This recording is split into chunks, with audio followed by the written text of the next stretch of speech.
Welcome back. Tonight I will be making mango chicken, like the Chinese store makes, but with a little twist. Let's get started. All right, so first we're going to start off by cutting up our peppers. I'm going to start off with my green bell pepper. You want to slice it into 4 pieces. I'm only going to use half of it because I'm cutting up a red one as well. So go ahead and slice it the long way. And then after we finish slicing up our half of pepper, we're going to go ahead and slice it into smaller pieces. You want it to be like little small cubes, I guess. See, like they're nice little chunks. Now we're going to go ahead and cut up our red pepper. Again, I'm only going to use half of the pepper. If you're making a big portion, you can use the whole entire thing. It's up to you. So go ahead and slice that up really good. And we're going to cut this one up into little chunky little pieces as well. Doesn't have to be perfect. As you can see, my knife is a little dull. I probably can get another one, but that's beside the point. All right, so we're going to go ahead and start on our chicken. So I'm going to cut the chicken breast into tender sized pieces. So slice it all up. And then once we're done that, we're going to go ahead and take and cut it into cubes. So you just want to have nice size, bite-sized chunks. Not too small, not too big, just the right size.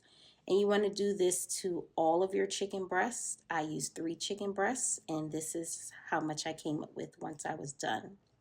So now we're going to go ahead and season our chicken breasts. I'm starting off with some black pepper, of course.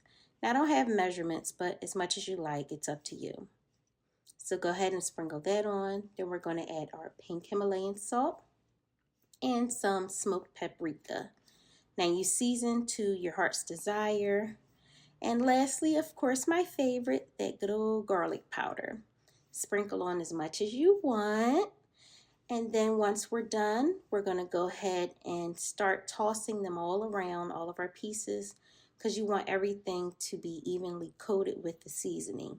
Now, if you have to, you can go in and add a little bit more seasoning once you notice that some pieces don't have it.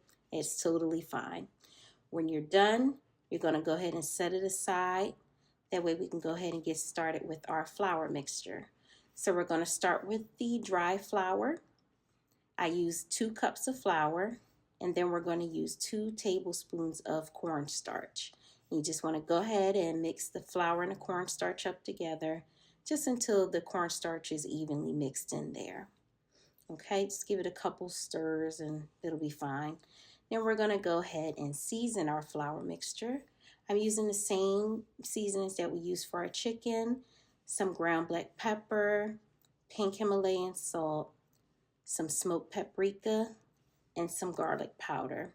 And you want to stir it all up and mix it up really well. That way when we go to coat our chicken, everything is evenly seasoned and evenly coated.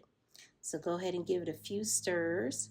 Now, we're going to take a scoop of the dry mixture and put it in a separate bowl, and we're going to make a wet batter.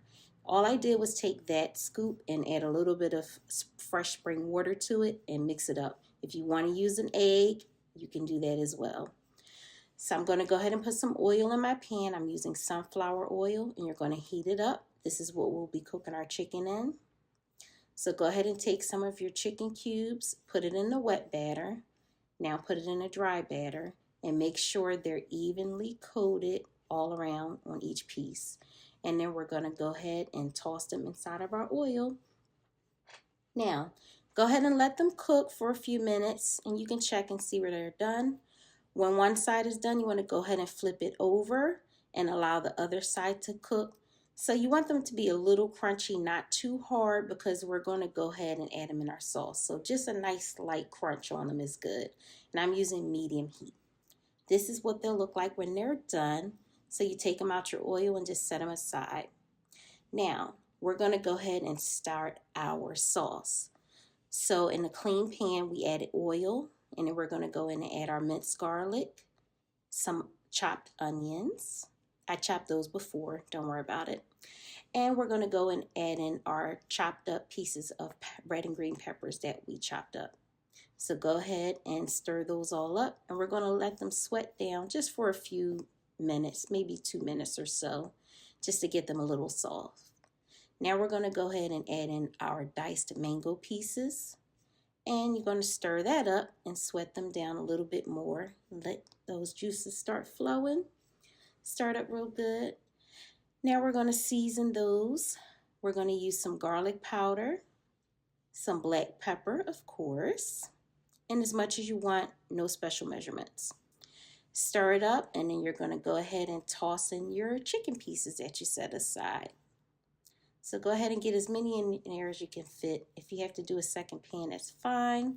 I tossed all of mine in. Now we're going to go ahead and take our mango sauce. I'm using a P.F. Chang's brand. And you're just going to pour all of your sauce right over top of the chicken. Now we're going to go ahead and stir it up. And stir it up real well, because you want to make sure every piece of chicken is coated with that sauce. And then we're just going to let it simmer on a low heat for about 5 to 8 minutes or so. Just heat everything up. And as you can see, it's going to start to bubble. That's great. That means it's almost done. It's caramelizing that sauce over the chicken. And then it's done. Now it's time to plate it up. I'm using some white jasmine rice.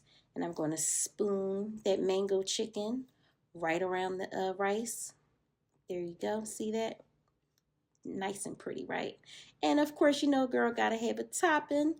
I topped it off with a couple sprinkles of dried parsley. If you want, you can use fresh parsley. It's up to you.